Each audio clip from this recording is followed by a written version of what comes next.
If you live your life well, you're touching the future. Well, hello there, my friend. Jonathan Doyle with you. Welcome to the daily podcast and/or video. As I've been saying, I'm actually in a hotel here in Tasmania, and I'm recording this as both a video and an audio because I don't have the full studio set up with me. So if you're watching this on YouTube, welcome aboard. If my fantastic team have pulled out the audio here and you're listening on the podcast, welcome aboard. So, if you're listening on a podcast, you probably think, wow, he sounds like he's speaking on video. And if you're watching on video, you probably think he sounds a bit like he's speaking to a podcast audience. Well, it's both. So wherever you are, welcome aboard. I would love you to subscribe if you're hearing or seeing this. Hitting that subscribe button, honestly, friends, it does make a difference. It simply means that more people get a chance to hear this content. And I do it for free, and I do it because I love it, and I do it because I want you to win in life.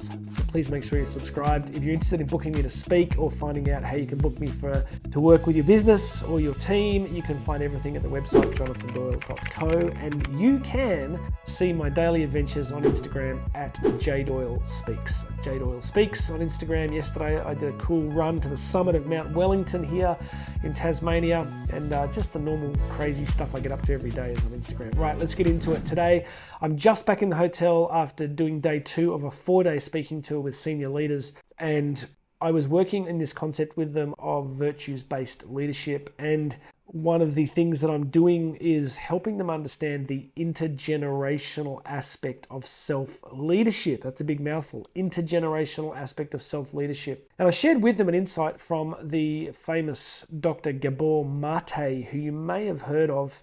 Dr. Gabor Maté is probably one of the most well-known global speakers in the issues of trauma and addiction. He writes and speaks on this topic quite beautifully because he's experienced it, because he was abandoned as a 1-year-old child during the Second World War in Hungary and wasn't reunited with his mother for 6 years. And so he became an expert in attachment and generational trauma and how that works out in addiction. And so I was reading his new book, and he makes a lot of really great points in that book. And one of them, as I was reading it, was quite deflating because he was kind of talking about the intergenerational nature of addiction and trauma, which simply means that, if you or I or anybody is struggling with addiction or trauma, it's not entirely our fault, because there's a very strong likelihood that it's been a pattern in a family system. Now, the extreme of that is people just say, well, no one's responsible for anything because you had a bad childhood. It's not that. There's nuance here. It's about recognizing that we are responsible, but we're also conditioned by what we've come from. And he kind of helped me see that, if you're struggling with something and if life's difficult, it can also have a lot to do with what your great-grandparents were doing. So here's my point. As I read it, I kind of, for a couple of days, was a bit deflated. I thought, well, I've had my own challenges in my own childhood and upbringing, and I wonder if I'm just destined to repeat them raising my own kids. But then, and this is where it gets interesting, I had a thought a couple of days after reading it where I thought, why can't this also work the other way? And what I mean by this is, what if we make changes in our own life, in the lifespan that we're given? What if instead of passing on intergenerational trauma or addiction, what if we were able to pass on intergenerational awesomeness or intergenerational excellence or intergenerational healing? So I guess what I'm trying to say to you today is that the work we do on this channel, the work that I kind of dedicated to most of my life around supporting people, motivation, leadership, personal development, goals, personal success, is I really want you to get better. I genuinely want anybody watching or listening to this to grow, because the game that you're playing is actually a bigger game. Yes, if you grow, if you get better, if you get healthier emotionally, spiritually, psychologically, physically, yes, your life's going to be better. And it is, and it will be. But as you become more whole and more healed and more healthy, you impact the people closest to you, your marriage, your parenting, if you're married or you have kids, or whatever relationships you're in. And that's intergenerational change. So I just want to say to you that if you find aspects of this whole personal growth, personal development, breaking addictions, breaking bad habits, growing in different areas, if you ever find this difficult, well, so do I. And I think it's encouraging to realize that yes, it's difficult, but let's not forget, we're playing for some pretty high stakes here.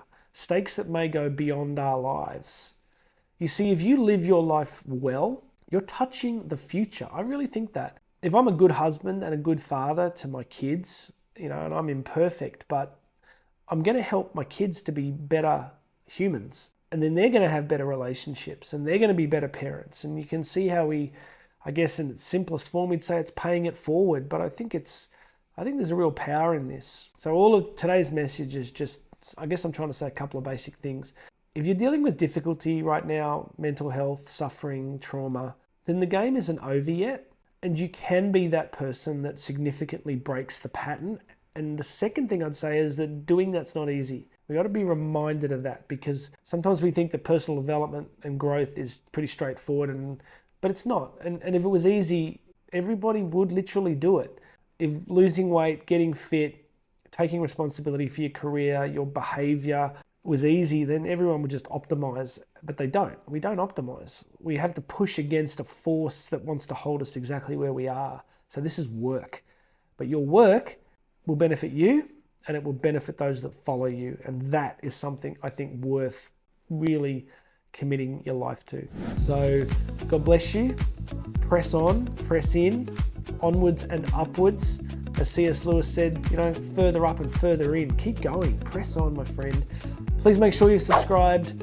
Come and say good day on Instagram at J Doyle Speaks. If you're on Instagram, grab your phone right now. Just do a search, J Doyle Speaks, and come and send me a DM, say hello. Let me know if I can do some content that's helpful to you. If you want to book me to speak, if you want to book me for anything else, it is on the website, jonathandoyle.co. God bless you, my friend. You are touching the future. My name is Jonathan Doyle. This has been the Daily Message, and you and I are going to talk again tomorrow.